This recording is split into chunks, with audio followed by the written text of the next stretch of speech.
Hi, I'm Jack Rhysider, host of the show. Back in 2018, an interesting cyber attack took place.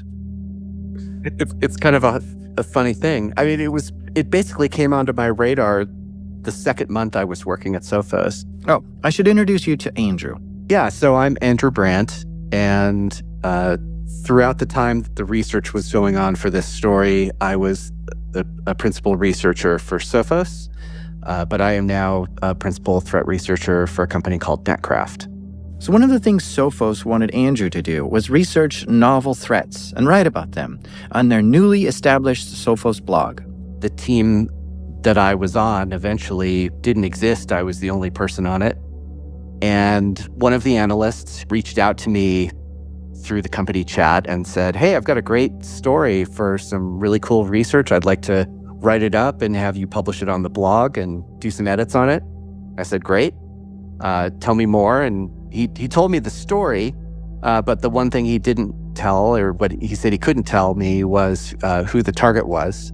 So he's like, okay, fine, send me what you got, let me research it, and I'll write about it. It started with a TV set. So there was a sales office, and they had a bullpen, like you have a lot of, in a lot of sales offices where people are on the phone, trying to sell the product. And so they had like this leaderboard that was on a computer screen that was running off a little Linux computer. And that was the first machine that got infected. And the threat actors managed to pivot from that, Intel NUC, which is like a tiny little computer that's small enough it can mount on the back of a TV monitor that's hanging on the wall, that they were able to pivot from the NUC and find access to the repository where the source code was, and then get into that, and then to do the cloud snooper attack on that cloud service where the source code was. It's just mind-boggling to me, like the amount of effort involved in pivoting from this to this to this to get into this, and then to build this like backdoor that allows them access. It's amazing to me. Oof. The attackers got access to the source code. But why? Was this an insider trying to seek revenge? Were they stealing it in hopes to sell it to someone? Did they steal it so that they could copy the product and steal their intellectual property? At the time, nobody knew what their motive was. These are true stories from the dark side of the internet. I'm Jack Rhysider. This is Darknet Diaries.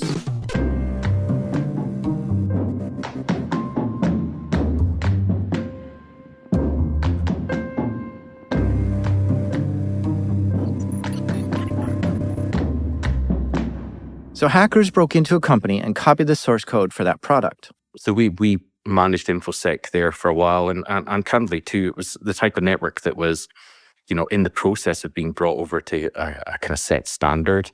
This is Craig. He helped clean up the intrusion. So my name is Craig Jones. I'm the Chief Security Officer of Ontinue, but several years ago, I was actually the Senior Director of Information Security inside Sophos. I mean, if you don't know Sophos, we're a UK-based cybersecurity provider that has everything from kind of EDR, MDR, through into firewall products. And at the time, they had 3 different firewall products, one being CyberRoam, the other one being a German-based firewall provider, and the new Sophos firewall product. So essentially, they were collapsing 2 products into one, and the new one being Sophos firewall. Yeah, Sophos' main product is their firewall. This is a network device that will act as a wall between a protected network and an unprotected one. Out of the box, nothing is allowed to pass. You have to tell it exactly what you want to allow through, because the point of a firewall is to stop unwanted traffic from coming into your network. And believe me, there's a lot of unwanted traffic that's always trying to get into our networks. And in 2014, they bought another company called CyberRoam, which was also making an interesting security product. That product, we were flattening that product to make it into something else. Like CyberRoam was very much purchased to be the development house for the new Sophos firewall product. There's some super hot developers there. And it was this newly acquired CyberRoam network, which was the victim of this attack. Someone had gotten into CyberRoam and was looking for their source code and found it for one of their products, which Craig and his team had to go clean up that intrusion. There's some really cool stuff that those actors did. there was several points when I sat down and thought, damn, these guys really know what they're doing. And I think for me, there was one where they'd actually attempted to intrude the network in several different ways, mostly at the same time. And what was really interesting about it is we could tell that there were 2 or 3 actors working together in different consoles. And one of the things they did, which was kind of funny actually, was that they'd gotten hold of a secure shell key, and one had obviously copied it, and another person was trying to type in the password for it. And we could tell in the logs that they were mistyping the password, And, the person who'd obviously taken the key had obviously tried to relay it onto another person, and they were mistyping this thing. And it was kind of crazy. You immediately knew then that this wasn't just like a dude. This was a serious operation. The attackers had really unique methods for getting in, not methods that were publicly known at the time. Super sneaky and crafty ways to get into a network. And they got in through multiple ways. And then when they got in, they were able to move laterally in really unique ways too. So unique that the Sophos team had no idea that stuff was even possible. It was like exploiting bugs in the way AWS handles identity. One problem, though, is that they didn't have enough monitoring at first to know exactly what these hackers saw or took. They assumed because they got access to the repository with the source code that they took the source code, but they were unsure. So they had to enable a lot more logging and monitoring to fully eradicate them from the cyber realm network. Andrew wrote this attack up because it was so interesting and new and published it on the Sophos blog, but didn't say who the target was. Yeah. So, flash forward. 2 years go by. It's now 2020. We now have the team up and running. I've got a couple of people working with me.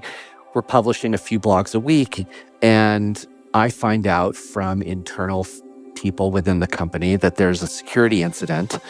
And the security incident started with a tech support call where someone sent an email to their support technician and said, hey, my firewall is showing this URL in the user interface, and I didn't put it there, and I don't know why it's there. It sounds like a minor problem at the surface. This firewall had a configuration which showed what IPs are allowed to access it and manage it and configure it. And a strange URL was showing up in that list of IPs. It didn't make any sense as to why it was there or why anyone would ever even put it there. So the Sophos has a firewall called the XG firewall. At this point, it was just called the XG firewall. And the firewall has its own operating system. It's running a version of Linux in it. It has a UI that's running on the front of it so that you can manage it. At the same time, someone outside of Sophos submitted a bug into Sophos for the same issue.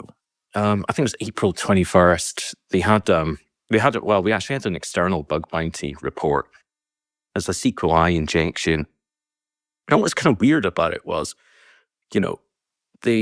I remember the user actually claiming to be from Australia, but they had a Chinese name, Now, at the time, we didn't have amazing telemetry from any of the Sophos firewalls. We had kind of base telemetry, which gave you it was really designed for product managers to understand what features that, users were using. So they understood where to put their kind of limited resource time into, right? So we had that, and we had a really good idea of where all of the serial numbers for these devices sat and their IP addresses associated to. So it's always kind of interesting to correlate the IP with the intended location of the researcher. So we got a researcher's devices, one that had never been turned on before, which was pretty suspicious. It had never been registered. It was a serial number that just come from a web trial of a VM. And we found the IP actually related back to Changdao in China. Okay, odd. Someone from China with a trial license of the Sophos firewall found this bug and reported it to Sophos? And Sophos did, in fact, pay the bug bounty for this. It was about $10,000, I think. Someone got paid a pretty penny for reporting this bug to Sophos at almost the exact same time that they were seeing it being exploited by devices in the wild. Strange timing. We called it Asnarok. So the team investigated this bug further. It was present in the front-end web user interface of the firewall. To configure this firewall, you can use a browser and access it that way. Well, the web UI of this firewall had a SQL injection vulnerability in it. Basically, in one of the form fields of the firewall, like maybe the username field or something, an attacker could enter in some commands there, which would glitch out the user input handling mechanism of the firewall and allow the attacker to inject their own commands into the database of the firewall where the configuration sat. And this was a really bad bug for Sophos to discover.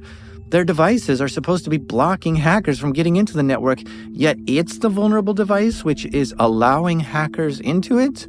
This is not good at all. And they found that essentially every firewall that was facing the public internet was affected by this bug. These firewalls weren't just vulnerable. They all had been hacked into, exploited. Someone probably scanned the whole internet looking for these particular Sophos firewalls and then ran some kind of automation script to go infect them all.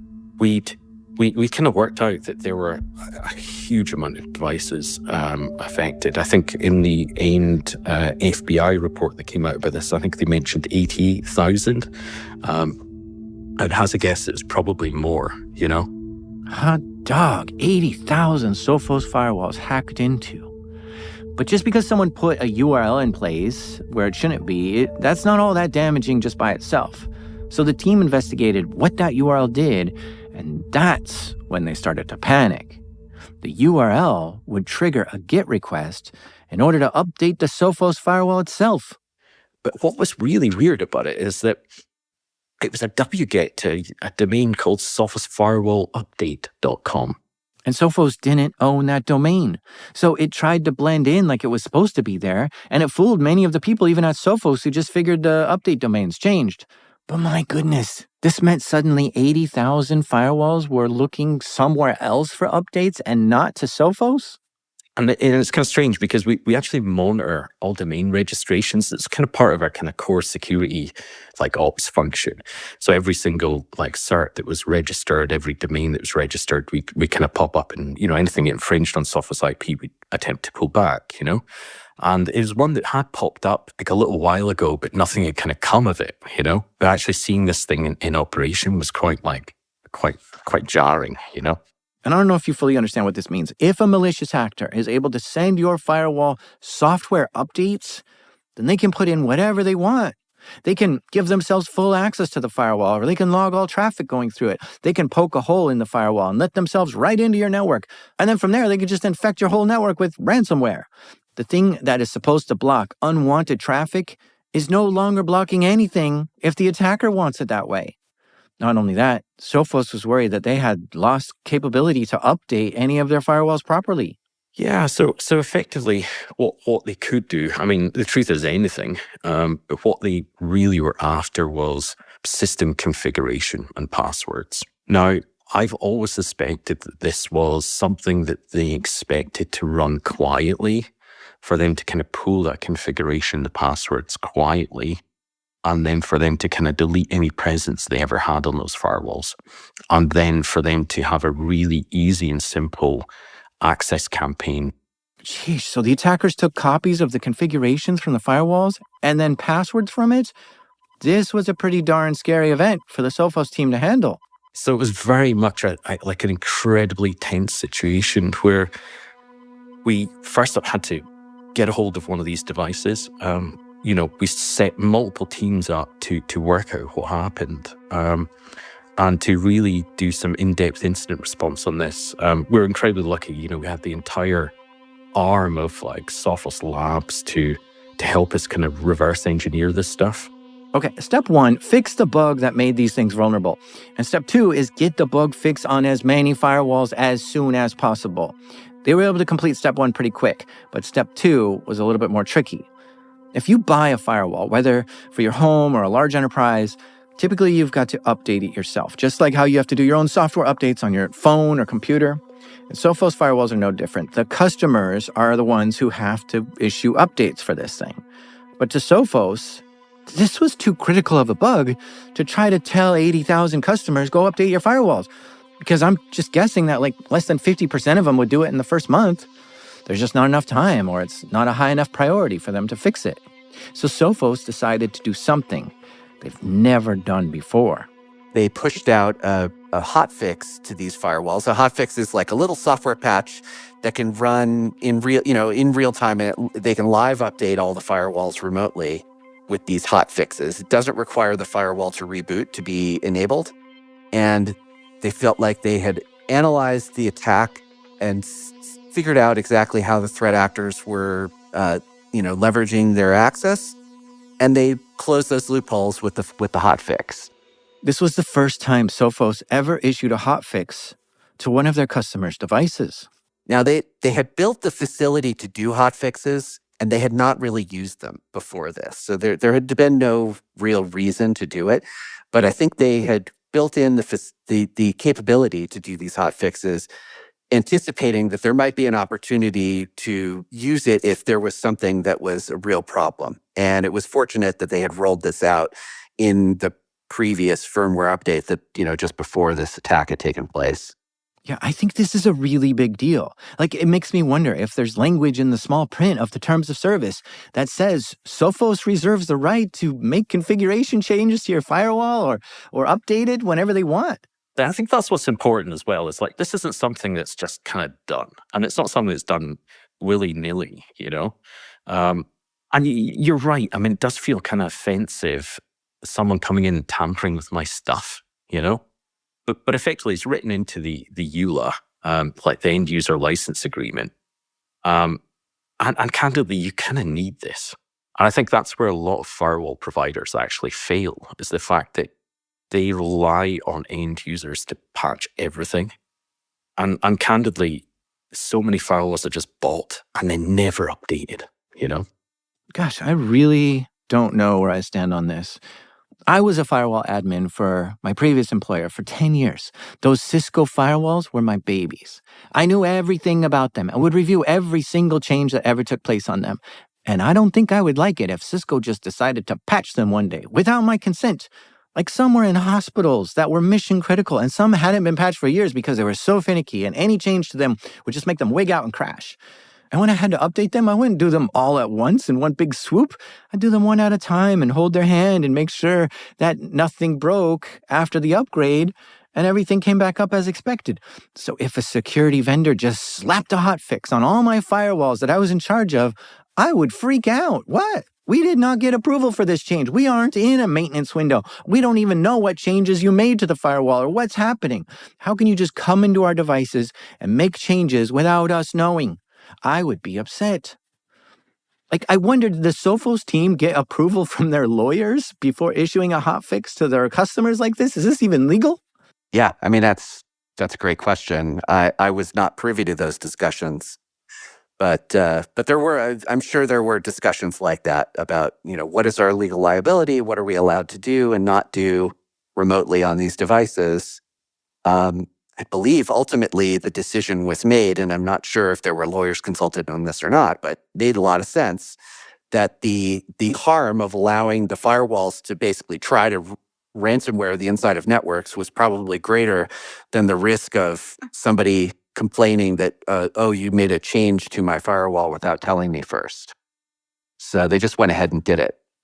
Yeah, I mean, I think not only that, but it's like this idea that the vendor can come in and change my device in any way. It's not just like crash logs that are being sent to it. It's, wow, what else can you do? If you could put a hotfix in, can you see the password? Can you see the connections? Can you come in and do other work? Can you update to different firmware that has malware on it or something? Like, could you do things that, your mind starts going like, could you do things that the NSA wants you to do and go and spy on this customer or something like that, right? And so when you're a firewall admin, you're like, no, I have to make sure that this is no other person in the planet can access this but me and other people on my team, because you can't risk a backdoor. But it's basically a backdoor that you had. Yeah, that's entirely accurate, and you're not wrong. And these are devices that are typically placed in a position in the network where they act as the barrier between the outside and the inside worlds of the networks. And I recognize that is a risk. However, and it is also worth noting, that this is exactly what the bad guys were doing at this moment. They were installing malware inside the firewall. So how do you fix that? I could just imagine the headlines at this point. And just, I don't, my question is, did any bad news come out to be like, Sophos found vulnerable, tens of thousands of customers impacted, huge vulnerability, hacker has complete control over their firewalls, patch immediately. Like, that could make the stock tumble, that could, really hurt business. Yeah, I mean, it could. And that was one of the reasons that I was brought in basically on day zero of this happening. The company realized that they had a potential public relations nightmare on their hands, and they needed to communicate as openly and as forthrightly as possible everything that they knew and everything that they were doing to fix it.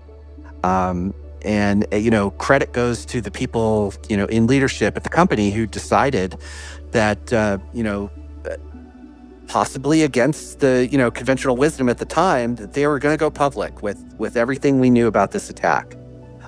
It was not a common thing at that time, but as I said, I've worked for a long time doing this kind of role where I do investigations and then publish about them to the public to warn people about bad things that are happening on the internet. And it's been my experience that the more information that you get out, the better protected people are, and that being radically transparent benefits everyone. It helps the customers who are affected. It also warns the public that, like, hey, this is something that you need to be aware of in the future.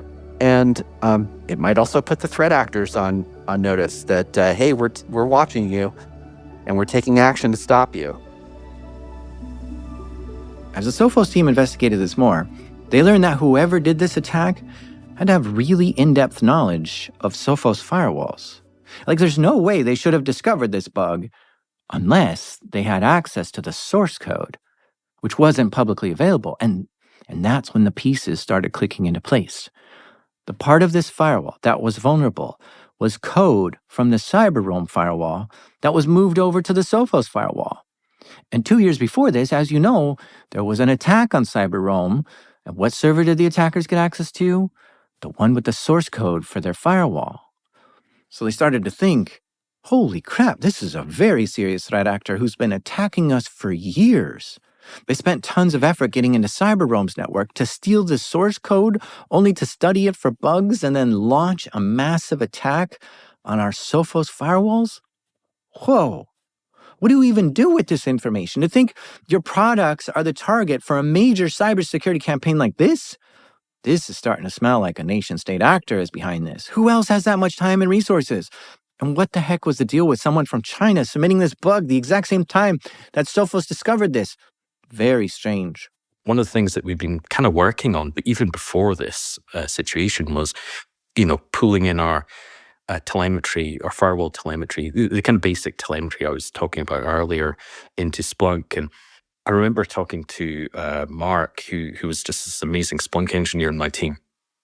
I said, well, can we go back on that data? Like, can we find out, like, when this first started? Because I couldn't quite work out the exact moment in time, or the first firewall that was hit by this Asnarok attack.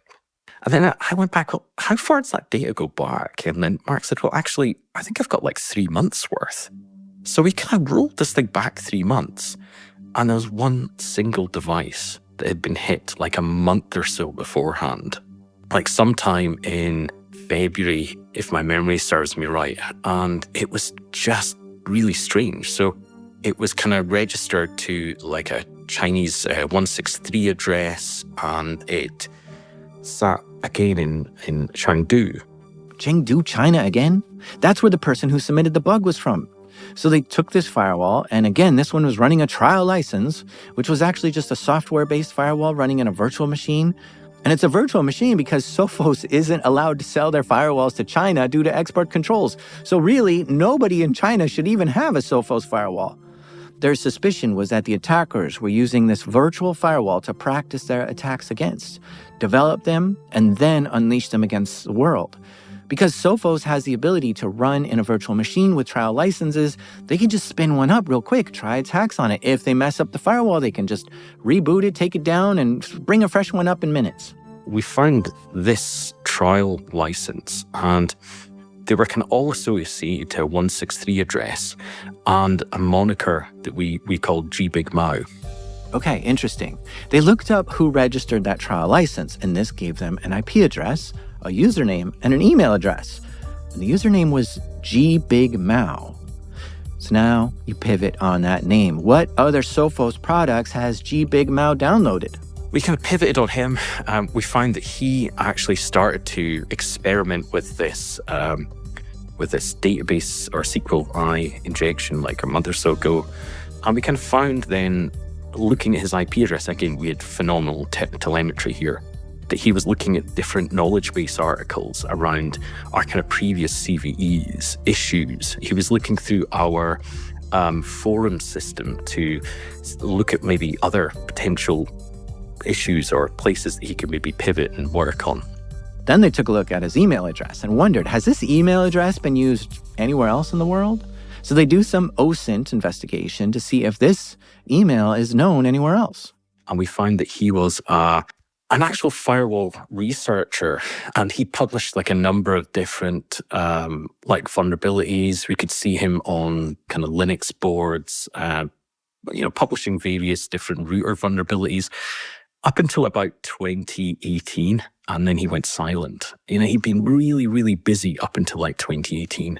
Now, we kind of found out that he was working for a company called Szechuan Silence Information Security Technology, mostly because doing some extra OSINT, we found that his username appeared in many like Chinese hacking groups and lots of CTFs, so like capture the flag type events, where he'd been registered towards this company as well. So we found kind of corroborating evidence from a couple of different places that this was the same guy in the same company,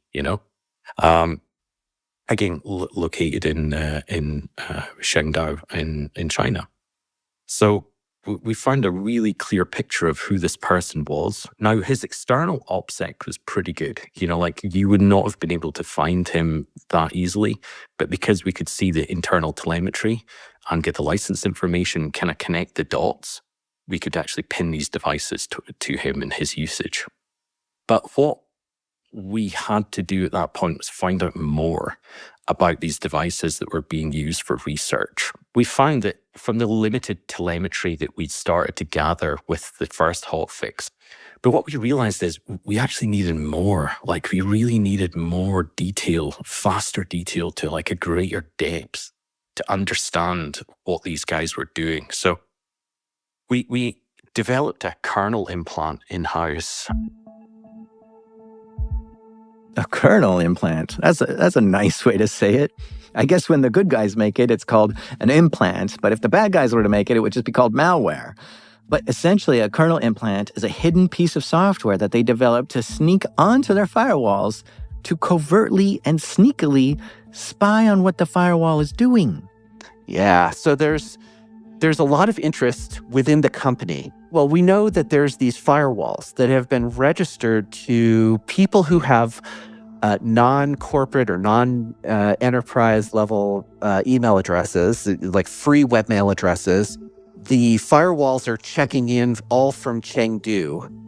We know their serial numbers, so we know the exact count of the number of firewalls that are being used in these places. And we could see from some of the log telemetry that the threat actors are running commands that are testing how these exploits are going to work. But we don't have the exploit code itself. So the security team decides they're going to build something that they just call the implant, or sometimes they call it the kernel implant. And it's a small ELF binary that gets distributed only to the machines that they are specifically interested in taking a closer look at. So these machines that they believe are being operated by threat actors, where they're doing these commands that are way outside of the boundaries of normal firewall behavior. And these things are capable of doing more than just sending, log entries. They're able to pick arbitrary fields from the file system on the firewall and send those files back. So that was how, in some cases, the team started throwing these kernel implants onto some of these firewalls that we could see were being used to do this experimentation.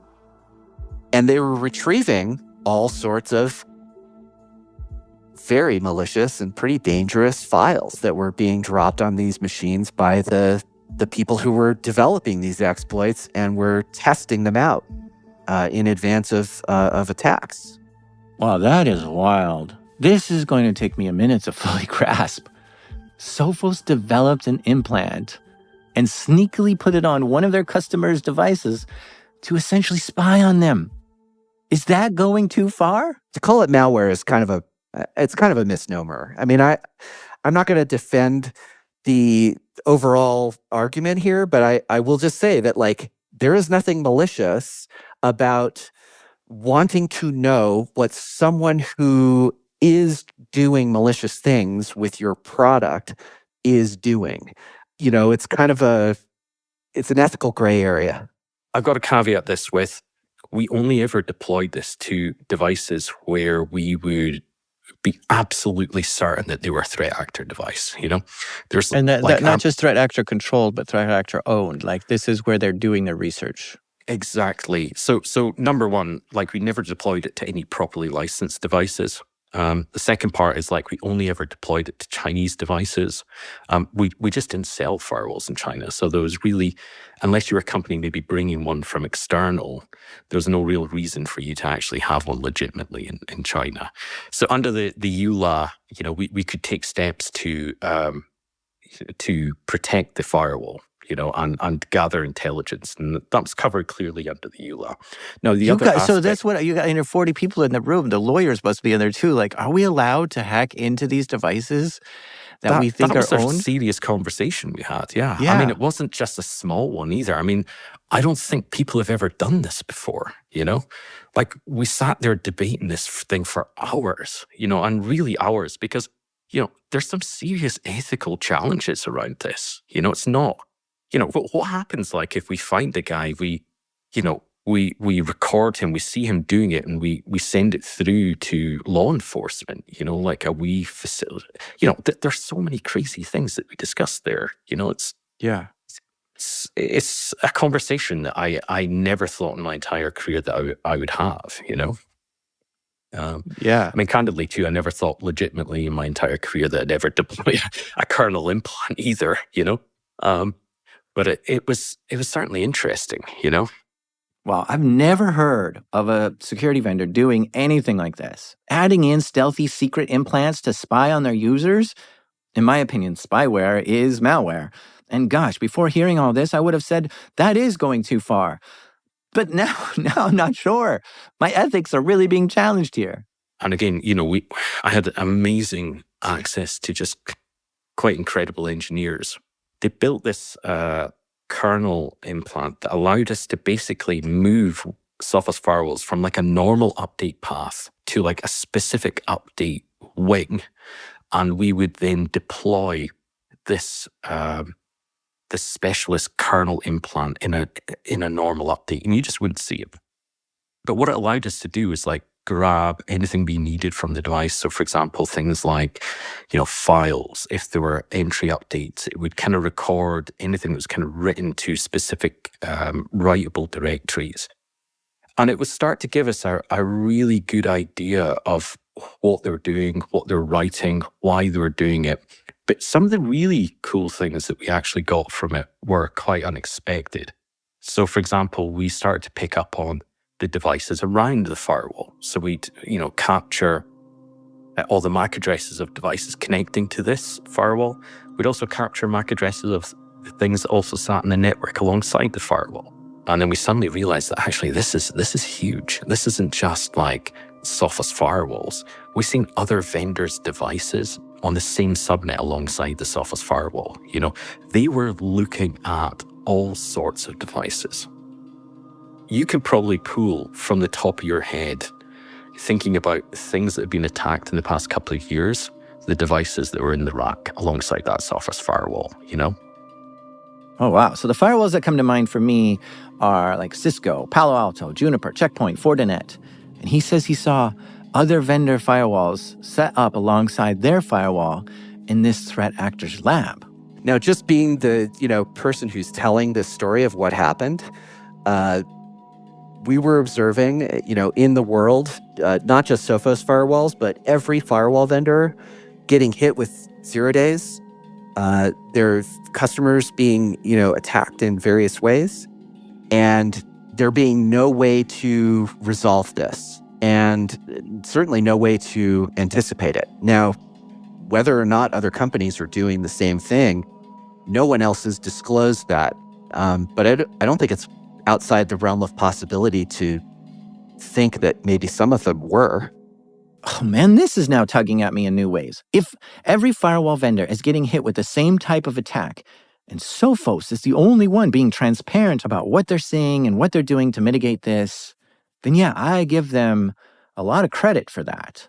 Here's the test, I think, for whether your company is evil or not. First, it has to be transparent to its customers. Let them know exactly what kind of configuration changes, updates, or spying or data collection you're doing on your customers' devices, and in what circumstances, and what's that being used for. And second, be proud of whatever it is you're doing around that. If you're a company which is making changes to the customer's products, but then not telling them and secretly adding spyware, but making it so top secret that not many people on your team even know it exists, then I think you might be evil. If you're afraid to let the public know exactly how you operate because you think it's going to look bad on you, or maybe because you think it's not even right, then either stop doing it or go public with it. And Sophos came to the conclusion that while this is not an ideal situation, this threat is novel and sophisticated in ways nobody's ever seen before. And not only that, whoever was doing this, they're being unethical themselves. So Sophos had to deploy a novel and sophisticated approach to defending their device. And while it's not pretty, at least they came out and told us about it through Andrew's blog posts. And they're basically saying, hey, we're in the middle of a nasty street fight here, and the gloves are off until we can neutralize this threat. And again, I give them a lot of credit for that. Nice job. So at the same time, they were developing this implant to eavesdrop on the hackers. They were also in the process of studying those domains which were found in the exploited firewalls. The hackers pointed all the firewalls to 2 domains to get updates from, which were not owned by Sophos. Yeah, well, there was sophosfirewallupdate.com and sophosproductupdate.com, which were registered at different registrars and hosted in different IP spaces.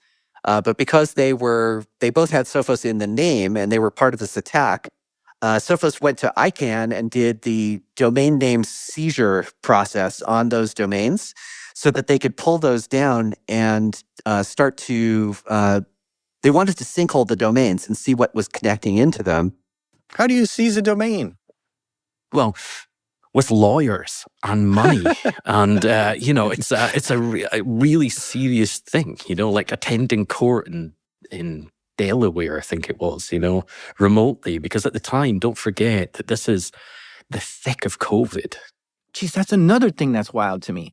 The fact that you can take over someone else's domain if you can prove that you're the one who's the rightful owner of it or should be owning it. But they gave enough reasons to the courts, who then demanded that the domain registrar give Sophos control of the hackers' malicious domains. The server used by the threat actor actually sat in the Netherlands, and it was one of these bulletproof hosting providers. So we were super lucky that, through the NCSC in the Netherlands, they were kind of an intermediary with the kind of Dutch National High-Tech Crime Unit. And once we kind of realized how this was panning out, the Dutch National High-Tech Crime Unit just jumped on this. And they managed to get hold of this C2 server, so the actual physical Linux box. I guess it wasn't bulletproof then, huh? Well, yeah, this is the thing, So they managed to grab hold of it And I mean, we were super keen to. How do you even, so how does that happen? You convince the Dutch authorities. So you're just a company in the UK. You're just like, hey, we make this product. You can't just call up the Dutch police and say, go get that server. We need it. And then they're like, we're on it. Well, yeah, I mean, you'd think, but then, luckily or unluckily for us, there were a couple of Dutch customers affected, by this attack. So that allowed us to be able to register a crime and then get assistance. And we did this globally, we really used all of the resources available to us. So, this obviously took time. I think right now this is like 3 or 4 days after the attack. But the NCSC in the Netherlands were incredible, and the Dutch guys there were just super helpful. I mean, we wanted a copy of that threat actor device. Like, I wanted to see that Linux box and understand what they'd done. I mean, obviously it was evidence now. It wasn't owned by us, so we couldn't get a snapshot of it, for example. But they allowed us to basically, work with them and analyze the box live on a screen share, so we could actually understand the scale of what had happened, and we'd seen the threat actor scripts for scanning the devices, the outputs that they'd taken from the firewall, how they'd set this thing up, kind of Chinese characters and notes and things throughout the device. What was actually surprising was that everything was kind of set up manually on the C2 server. I kind of expected them to deliver the C2 server with some sort of kind of DevOps pizzazz. But it was just basic, it was like a Linux box and someone who copied some scripts to it, But they were amazing. I mean, the NCSC in the Netherlands just gave us so much help and really helped us focus what we where we needed to look and the kind of scope and scale of all of this. At the same time, they got control of the domains used by the hackers and sent all the traffic they were getting to a sinkhole and logged it all. It's just fascinating to think that, like, I don't know, a Netgear, a Linksys, some other commercial product was checking into sophosfirewallupdate.com. It kind of, it almost screams of like, well, we could be bothered to register this domain for Sophos. We're not going to bother to register it for these other companies. Like, we already got the domain. We're just going to keep using it for these other things. I couldn't find a single article by Linksys mentioning any of this. Nothing at all. Netgear put out an advisory saying a Chinese threat actor is attacking their products. However, they say they are not aware of any Netgear devices being exploited out in the wild. Which, if they don't have any telemetry from their customers' products, then yeah, of course they're not going to know if any devices are being exploited. And that's what's challenging me here. Should the firewall vendor be collecting logs off its customers' devices in order to better understand what devices are actively being exploited? Or should that be the responsibility of the customer? In many organizations, they have their own security logs and even a team to monitor those logs to look for threats. But things like Netgear and Linksys are typically home devices, and it's very rare for people in their own homes to be monitoring their logs looking for threats. I looked it up. Netgear actually does quite a lot of analytic collection from their customers' devices. They collect IP addresses, geolocation, how often you use the firewall, what you use the hardware for, what channels your Wi-Fi is set to, and what devices are connected to it. It's surprising with all that analytics collected that they didn't spot a single device being exploited by these threat actors. And this is what frustrates me. When my home router is sending all kinds of logs to another company, like what devices are connected to my router? Really? I hate that. I want the devices in my home to be private and not sending tons of data to somewhere without me even knowing. Because if Netgear has that data, then it's likely a lot of other people have it too. But then they also registered for the kill switch. They registered Ragnarok from Asgard, right? And Ragnarok, of course, is the Norse mythology end of world myth. And it was fascinating that was how they, used that nomenclature and that language behind it. Because by this point, we already had some folks who were using Marvel characters, superhero names in their user accounts that they were using for downloading these firewalls. So we had a guy who used the handle of T Stark who was involved in some of the exploit development and had registered a bunch of these virtual firewalls. And now we're seeing, this is the time frame when the TV series Loki came out and when the Thor Ragnarok movie had come out as well.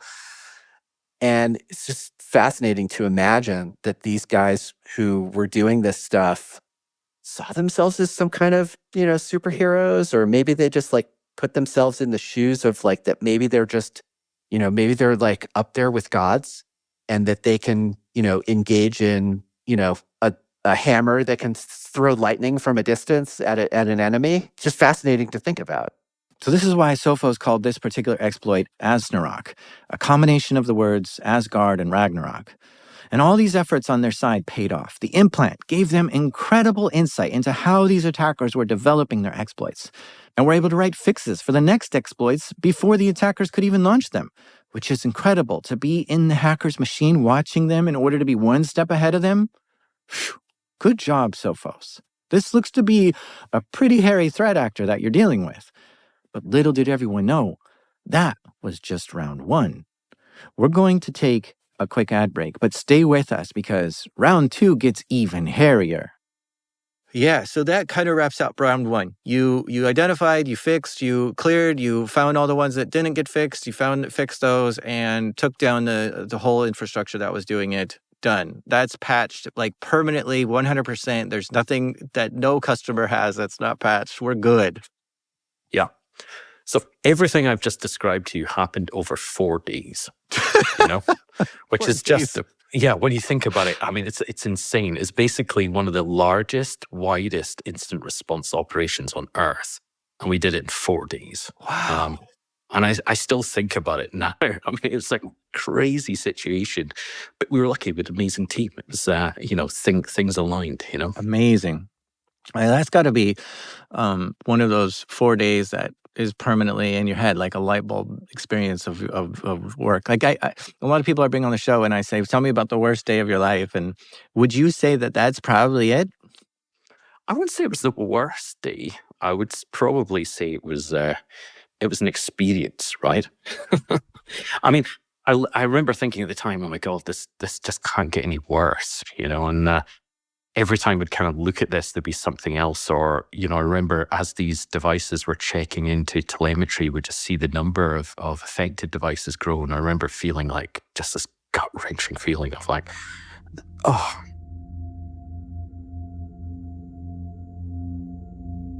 Within about, 6 to 8 weeks after the hotfixes were rolled out, the threat actors had figured out what the hotfix did to make it impossible for the Ragnarok attack to work. And they had done a workaround. They had just, bounced their attack around the thing that the hotfix was able to, in a very rapid way, kludge together to make it not work. They kludged together something that got around that hotfix. And wham! Round two officially begins. More Sophos firewalls are getting hit with a brand new vulnerability, one that Sophos had no idea was even possible. But Sophos was ready. They even developed a specialized team just to handle this, XOps. So XOps jumped on it. They saw what the vulnerability was, they wrote a fix for it, and started immediately trying to patch the firewalls. The team starts to realize, okay, we need to give these things names, because if we're going to be having these attacks happen in sequence in short order, to just keep straight, we need to come up with names. So they decide to use the names of locations around the Pacific Rim as the code names for these internal attacks. So they give this attack a nickname Baja.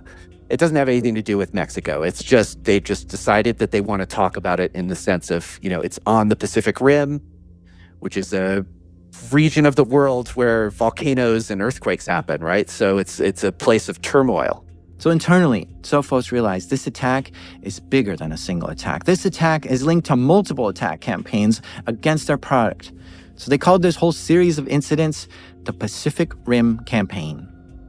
So what the threat actors figured out when they were doing this, the development of this Baja attack, is they watched Sophos and they watched how the hotfix mechanism worked.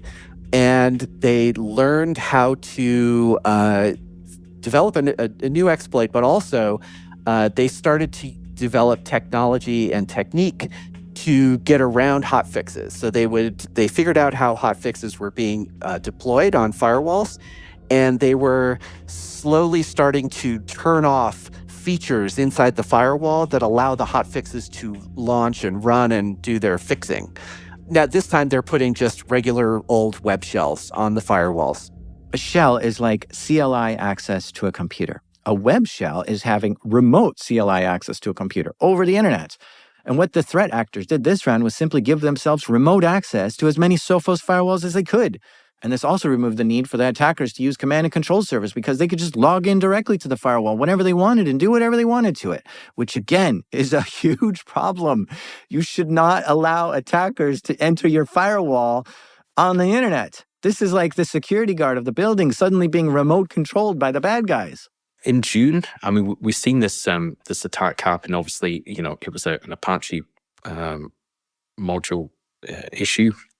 And it was chained with like a local privilege escalation. So it's basically, again, any device that had a WAN-facing web portal could be affected, which was a lot of devices. The threat actors set up these web shells where they just needed a username and a password to log in. And so the Sophos team tried to crack that password, but they couldn't for some reason. Actually, I think we unsuccessfully tried to crack the hash of the password, but I think eventually we found out that the actual password was Gucci. Now, which was, we come across this a while later because it seemed to be a common password for Chinese threat actors to use the word Gucci. Now, I have no idea why. We found, I think at the time it was about 175, 200 devices that were affected. Okay, so one thing you want to do in your investigation is just try to see if there's a commonality of what firewalls are being exploited like this. And that might give you a clue as to what might be next or who's behind this.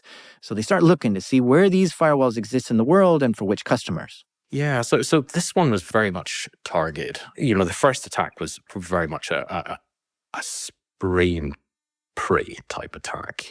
This was specific devices around the kind of Asia Pacific area. I think, like Taiwan, Pakistan, places like Philippines, very much targeted, completely different to the first attack. And, we kind of found that, this one had delivered payloads that have been used in kind of earlier attacks as well. So again, two Linux shell scripts. So we were able to kind of connect it back to a specific actor.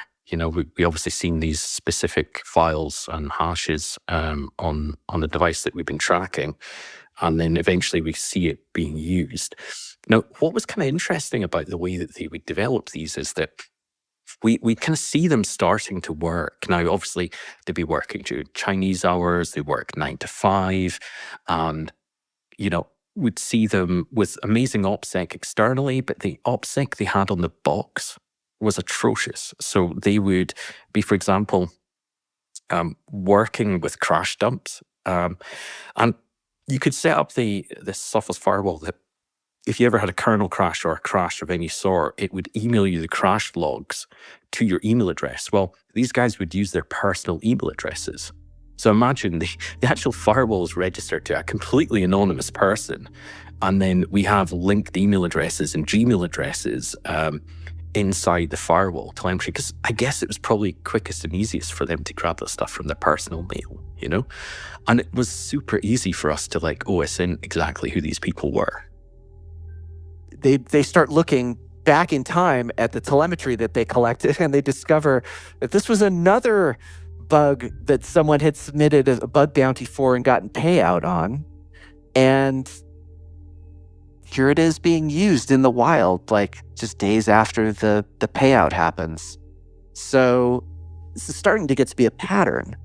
And the attacks are, widespread. People are getting noticed about it. So I get called in and have to, decode how the whole attack works and do another flow chart, similar to what we did with Asnarok, to do the Baja attack.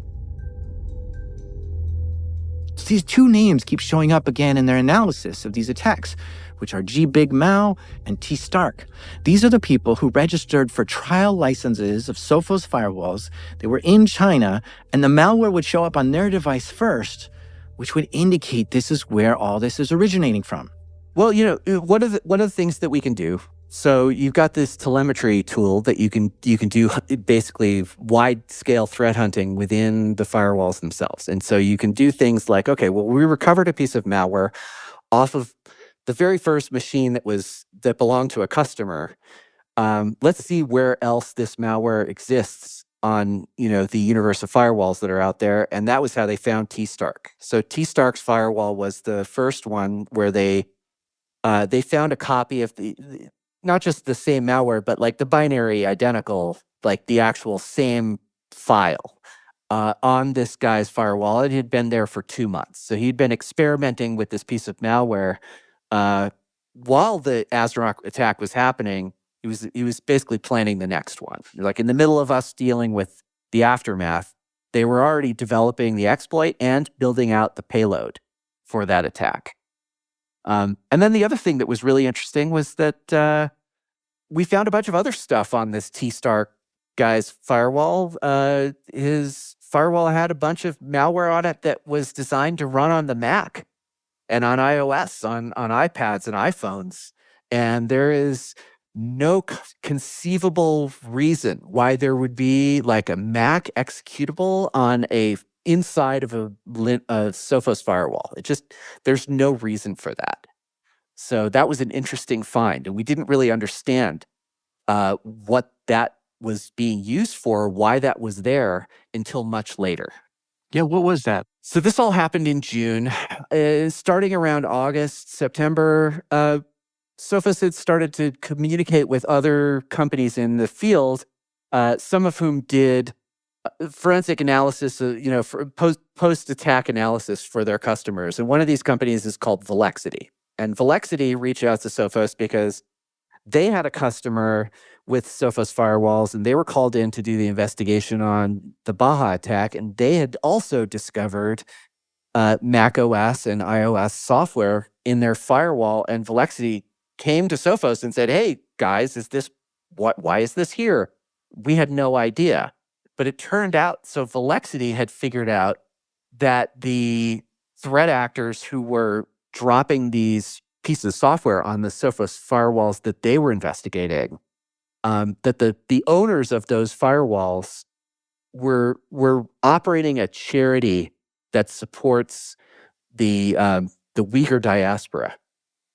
And the Uyghurs are an oppressed minority in China. They believe in Islam and they practice their faith, but they are strongly discouraged from doing so, and they've been put in prison camps. And the story of the Uyghurs is outside of the scope of this podcast, but the point is that there's really only one organization that actually cares about these two groups of people, about surveillance of these two groups of people, and that is the government of China. And during that time, they kept a close eye on the activity of G. Big Mao's firewall. And they would see it would just get infected with a new vulnerability, which was like the fourth zero-day vulnerability on the Sophos firewalls. Zero-day vulnerabilities are ones that Sophos doesn't even know exist. They've had 0 days to fix this, basically. And for me, this is the point where I suddenly see the scale of all this. The first attack was scary already, but 4 0 days on a security device discovered and leveraged by the same threat actor? That is a lot of time and resources put into finding ways to attack Sophos products. This isn't just a group of kids or even some kind of cyber criminal which is focused on making money. When someone can spend this much resources and time focusing on getting into a very specific thing and spend years doing it, that's typically a nation state behind it. The skills and patience were so impressive here, which meant Sophos had a lot of work ahead of them to fix this. Absolutely. You can imagine like the amount of work that this spins up, like, and the way that it kind of balloons out of control, like as you discover that, more and more pieces of the open source code base that you're using are being exploited in different ways. Yeah, who has time for all of that? Like if all you're doing is just fixing these patches, like that could be a full-time job. But you're also supposed to be building out a product that has new features and response to customer requests and all other things. So yeah, at a certain point, it just becomes oppressive. Like the amount of patching that you have to do and the analysis involved in that, and fixing the firewall takes just as much QA. It takes time to build things that don't break, and these are critical. I don't want to say they're critical infrastructure, but they're protecting critical infrastructure. Yeah, I mean, in reality, we're at that point that the Sophos firewall itself needed some hardening. I mean, that part is fairly clear. There was an internal mission going on where dev resources have been pivoted to try and harden certain elements of the operating system and web portal to really help us. That web portal. I tell you, man, that the more ports you have open, the more vulnerable you are. And if you have a web portal, you're going to have a million different ways to mess with that thing. And you are. When I was a firewall admin, I was very adamant about zero exposure to the internet. No SSH port, no web portal, nothing is allowed. That the internet should be able to access this firewall. If you want to get to this firewall, you have to come at it from the inside. Exactly. And I wish every firewall admin acted like you, Jack. But in reality, we had people who just put the firewall on the internet and they put the web portal out there. Now, there was some legitimacy around putting your web portal out there because you had the admin portal, which is separate to the web portal. The web portal was where users picked up SSL profiles and things like that. I mean, it is wild to think that someone or some team out there is working feverishly to find vulnerabilities in your product and then to have an implant on their firewall so you could watch them develop their exploits. And the threat actor had no idea there was an implant on there watching what they were doing. The Sophos team did a really good job at hiding it, so it'd be really hard for them to notice. It was really well hidden, So, we did start to get some really good telemetry and start to know these guys. And honestly, we were really obsessed with it. It was almost like obsession ops. We would just wait for this telemetry to come in and then we would be all over it. We'd start to dissect what they were doing, how they were working. If they'd had any new IP addresses, we'd start to OS into it and we'd start to build a picture of who these people were. There were multiple threat actors that we were watching at any one time. And, it's kind of funny because, I often think that, external threat intelligence is very much almost like astrology, InfoSec astrology, where people are kind of connecting a technique to a specific threat actor group.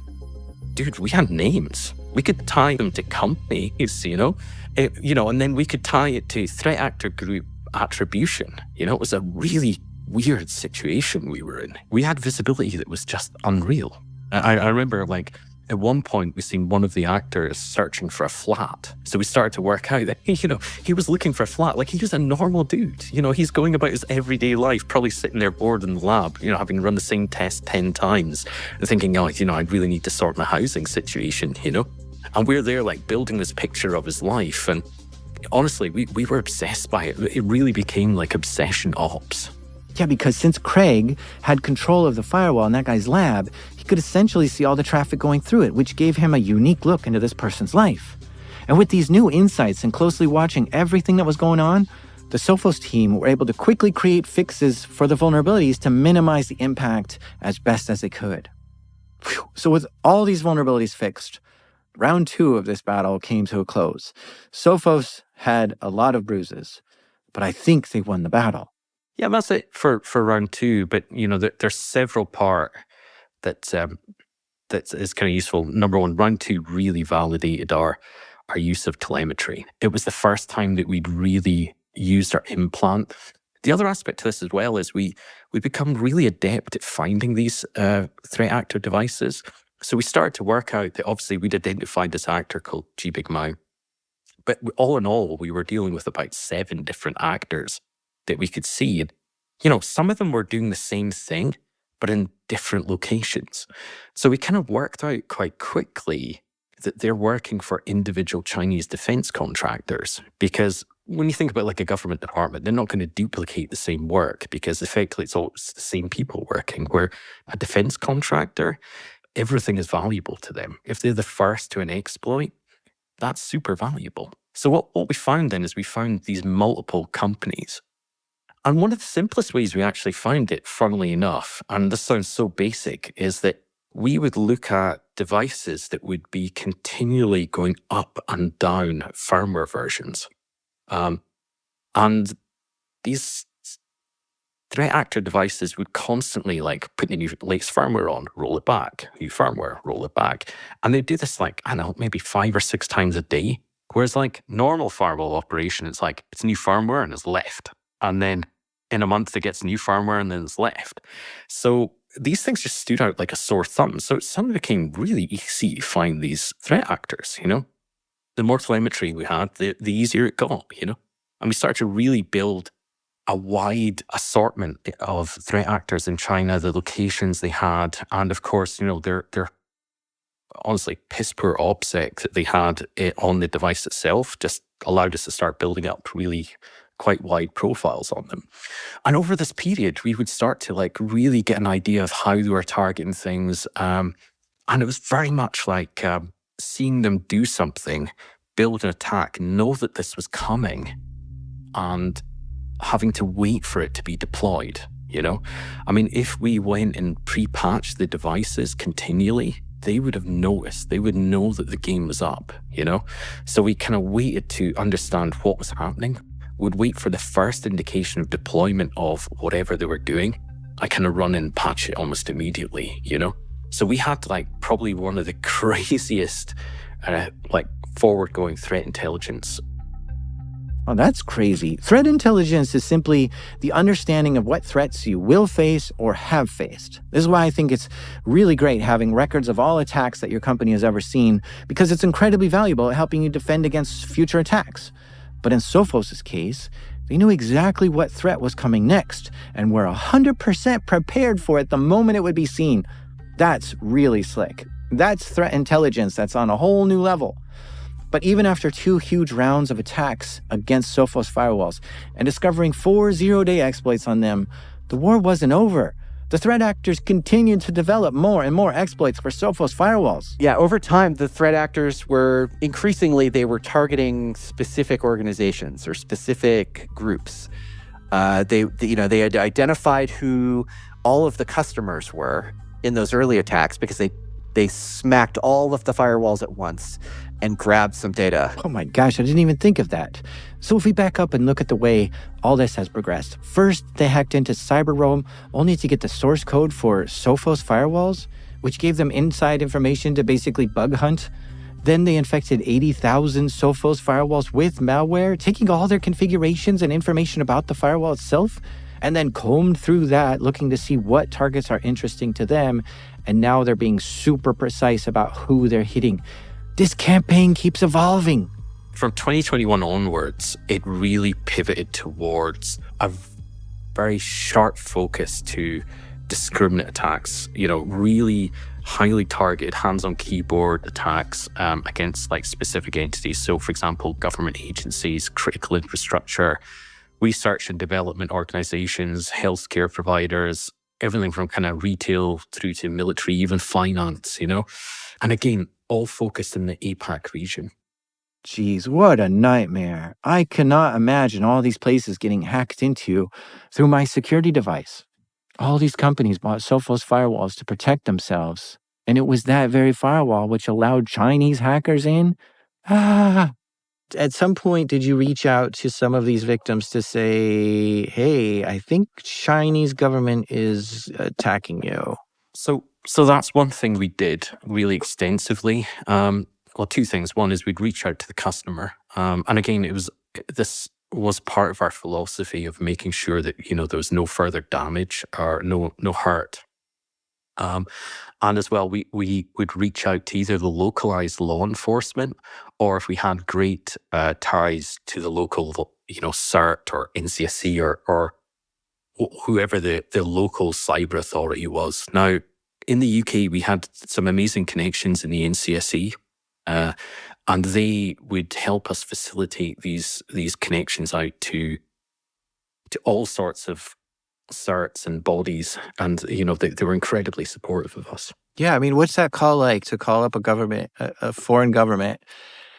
I know you're just talking to the sysadmin there, but still, like, hey, you guys are getting hacked. It's pretty strange, and not only that, when we sit there, obviously through translation very often, explaining what we've seen and what happened and who we attribute it to, it's a very strange experience, Also not as strange as calling up another firewall provider, telling them that their box is being tooled over by a Chinese threat actor, and them asking us, well, how do you know?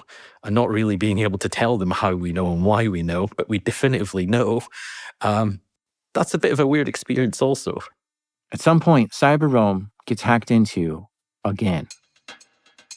Well, it turns out that the CyberRome code is the predecessor to the XG firewall code. So CyberRome was the company that Sophos bought, and their product became the XG firewall. So back in 2018, we're talking about how the threat actors had stolen the source code, they were using some of that still to find additional vulnerabilities. And they found a vulnerability. At this point, CyberRome and the XG firewall were in parallel operating, but CyberRome was about to be phased out. It was about to be end of life. And the threat actors found a vulnerability that allowed them to create an admin level account on the box with just a SQL injection query that was pre-authentication. So they could just hit the SQL server that was running on the firewall from the outside and run a command that was able to get it to add a user with admin access. And then they could log in on any CyberRome firewall or, that they wanted to with that credential.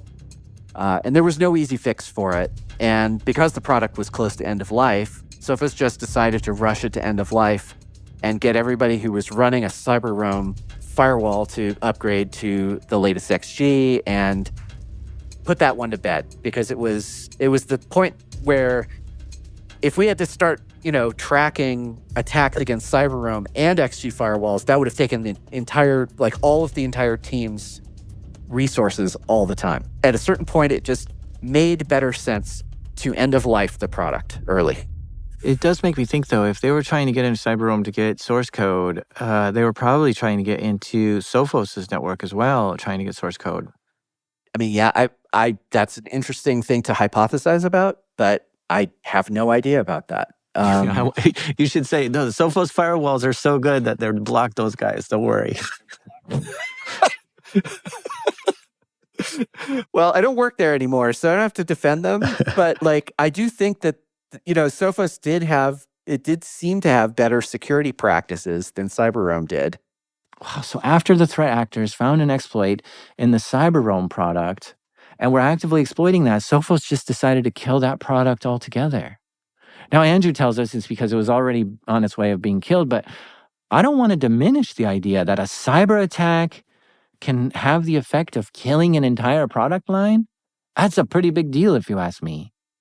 Anyway, somehow the French authorities investigated the CyberRome intrusion and publicly announced that the attack was carried out by APT-31, which is a Chinese state-sponsored hacker group.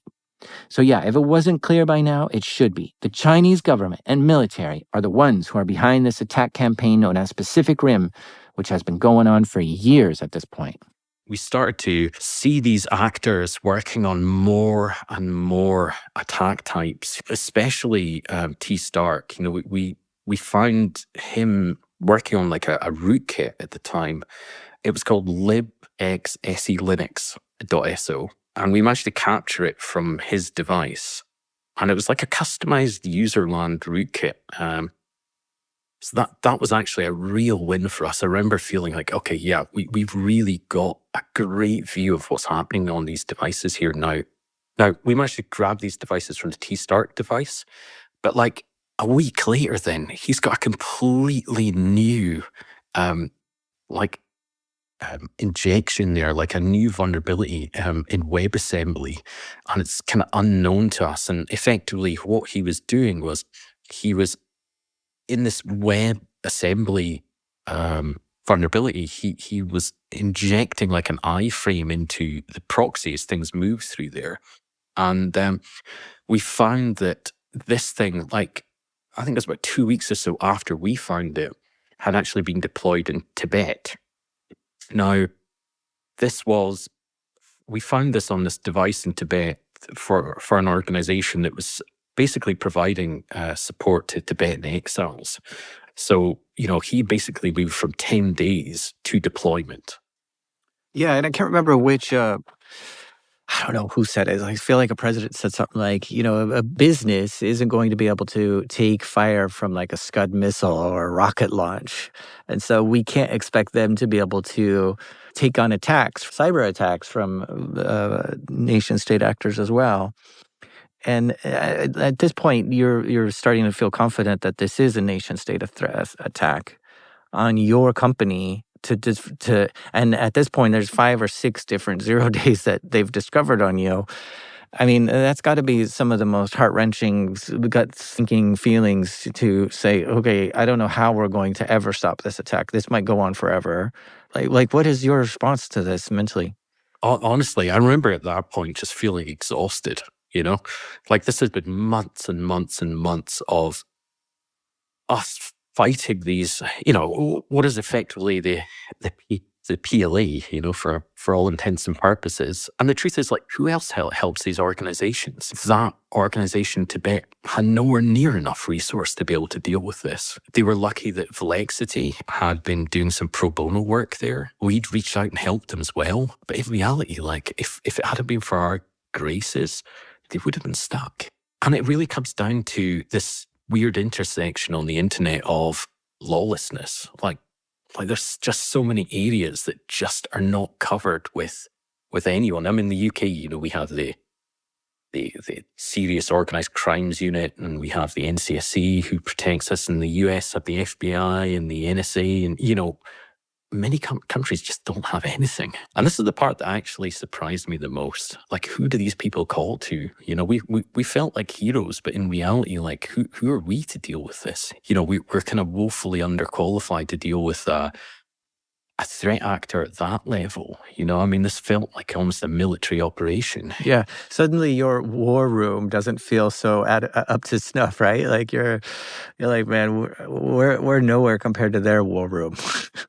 Exactly, and I think that's what surprised me is, like, we were really on the edge of, like, what is effectively cyber warfare, and it started to really tip into that feeling with this. But it was certainly interesting, and as a whole, seeing that payload being delivered there and understanding the purpose why they delivered the payload, having seen it being built on a device in Chengdu like 10 days, 2 weeks previously, it was just one of those crazy moments of like, oh my God, like, we really see this soup to nuts.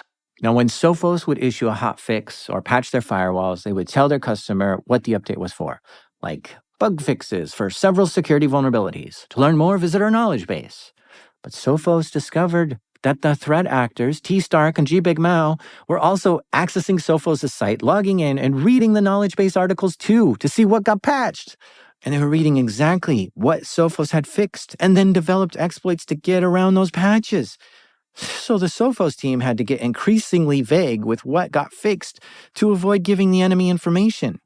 And I suppose that's a form of counterintelligence, being very careful what information you give your enemy, but it kind of contradicts what I said earlier about don't be evil, right? If you're not being transparent and you're hiding what it is you're doing, then you might be evil. But in this case, they had to hide it because they didn't want their enemies to know this. This is so difficult to navigate.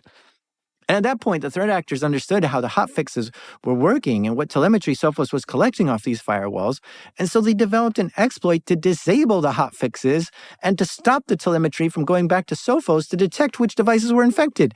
And they took extra steps to hide their presence. The threat actors are developing exploits, and they're developing malware, and they're coming up with new techniques for breaking into firewalls. And the implant is revealing all of that stuff to the security team. So behind the scenes, the security team is rushing into production hotfixes and patches for the operating system that fix these vulnerabilities before the threat actor even knows. And because they have this ability to send the hot fixes, not necessarily to every machine, but maybe to every firewall except the ones that the threat actors are using, they can fix the whole universe of firewalls except for the ones that the threat actor is using. And I think after you've tried to deploy your second or third or fourth attack and it just doesn't work and you're scratching your head because it works in the lab, look, I can show you it. I demonstrated it to these, guys in the, higher ups at the company or whoever is telling me to do this attack, that it works. But in the wild, it suddenly doesn't work. I think after 2 or 3 times of shooting blanks, you're going to start to wonder, like, hey, is there something else going on? And they started to look at, well, what is this what's the firewall collecting about us? And are we inadvertently revealing as bad guys to the good guys what we were about to do? So they start looking at telemetry. They start looking at log collection and process lists, and they're trying to build out the capabilities to be stealthy. It's maybe distracting them from building custom malware or developing new exploits, but they have to spend a little bit of energy on, it puts them on the back foot. And for the first time, I think this is like one of the cases where you can say, yeah, there were some challenges and we had some bad days early on, but we're forcing the threat actors to have to make moves to counter us. And actually, that feels pretty good. This story just goes on and on. There was another rootkit found. This is rootkit number 4, libsophos.so. Yeah. So libsophos was the very custom rootkit. It was able to, and again, deleting logs, hiding its presence on the machine, trying to do everything as stealthy as possible, low volume of outbound communication, and persistence. They're experimenting with everything, and they've been. It seems to me that the threat actors have been given carte blanche to just try and experiment with all sorts of different things. So during this period, from late 2020 to the end of 2022, we're seeing a huge variety of different payloads of exploits. It's bad. It's bad out there. Like it's kind of like the Wild West, and you never know where something's going to come from. At some point, they saw the threat actor was trying to develop a UEFI bootkit. This is malware, which infects the firewall at the BIOS before the operating system even has a chance to boot up. If you can get a bootkit into the UEFI BIOS of a device, there's nothing that you can do in the user land of the operating system to remove it, because it's running at a level beyond which the operating system cannot reach. Yeah, a bootkit like this would remain on the system even if you deleted everything and reinstalled the entire operating system again, since it lives in the part of the computer which loads before the operating system loads. This was actually kind of scary to find this experimentation happening on one of the threat actor devices. They were really trying to figure out if they could get this bootkit to run on a firewall, and they ended up bricking the firewall. It didn't work. And after we discovered what they were trying to do, the Sophos engineers figured out how to, change the firmware on the firewall at that low level so that it wasn't able to run. And they implemented that in an update. But that's the scariest thing on all of this. I think the UEFI bootkit malware on a firewall is the holy grail. It's where you've got malware on a firewall, it can't be removed. The firewall has to be thrown in the trash. It's scary. And, we've already seen that there's been other firewall vendors where their recommendation was unplug this box and put it in the trash because it is not safe to use anymore. So it makes me wonder, because we never get the details from other reports about what happened, whether this was successful with other vendors and whether they were testing this with us and it just failed because we were watching them and stuck a wrench in the works just at the right moment and made it too much of a pain in the butt for them to keep trying. And they just moved on to the next guy. This was very much the kind of end of my involvement in this, because I actually left Sophos at this time and went to work for the company I'm currently working for now, But I mean, from that point, I kept in really close contact with my colleagues who were there, and we were sharing intel as things progressed, But I mean, there were kind of two further published engagements, basically one in May of 2023 and then one in March of 2024. And then it kind of came to a head, which actually kind of was kind of disappointing in a sense for me, because I think very often that this stuff hasn't stopped. I mean, the devices are significantly more secure now. Sophos put in like an inordinate amount of time, effort, and money into hardening the devices. I would actually hazard to say that they're probably the one firewall company that actually is secure now. In all seriousness, though, it's I think it's one of those aspects of you learn from your mistakes. I mean, Sophos being incredibly open and clear about this. I mean, kudos to them. I mean, being open about it and, publishing your mistakes, and also, publishing what we did and how we worked through this is super unique, and you don't see any other firewall company talking about this.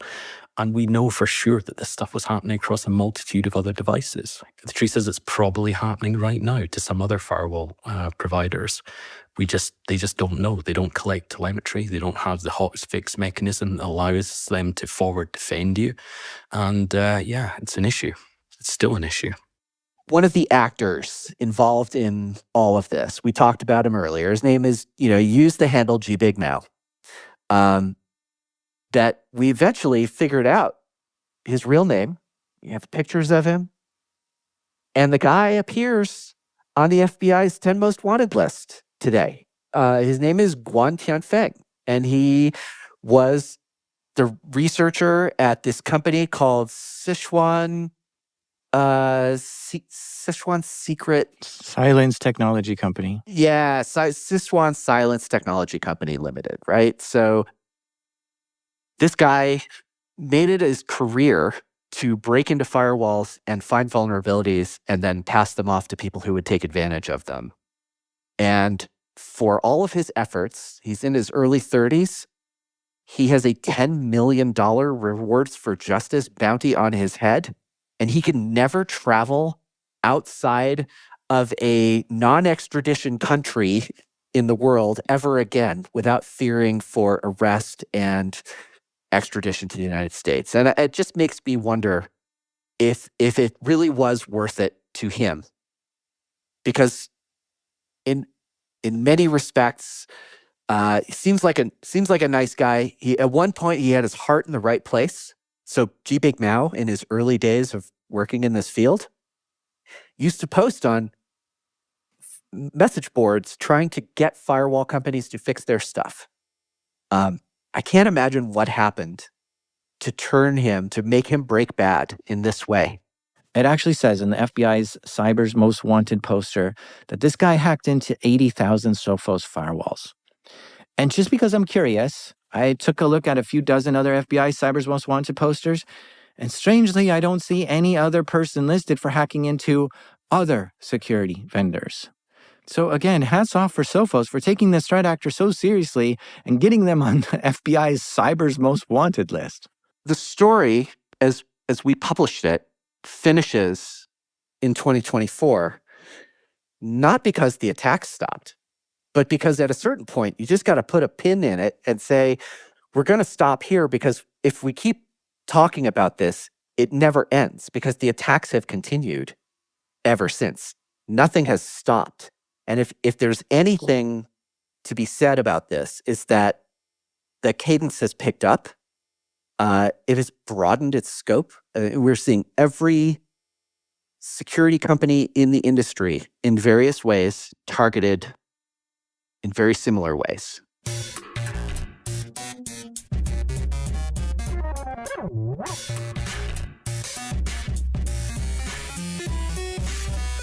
A big thank you to Andrew Brandt and Craig Jones for coming on the show and telling us this incredible story of how Sophos got targeted by a Chinese state-sponsored threat actor.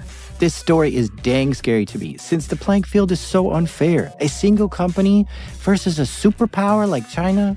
And not only that, a superpower that's lawless and feels absolutely no shame from breaking the law. You think that after their main guy was arrested by the FBI, they'd pull back and maybe apologize, but no, they increased their efforts and are hitting harder than ever against so many security vendors too. Hey, I really want you to become a premium subscriber to Darknet Diaries. All I'm asking is for you to buy me a cup of coffee once a month.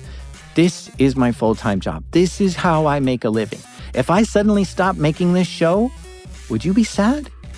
If so, then you probably find it valuable, and I hope you support things that you find valuable. If you become a premium subscriber, you get ad-free episodes, bonus episodes, and coming up later this year is a new podcast I'll be releasing, and you'll be the first to listen to it because it'll only be available to premium subscribers for a while. So please visit plus.darknetdiaries.com to support the show. Thanks. This episode was created by me, the lead firewall offender, Jack Rhysider.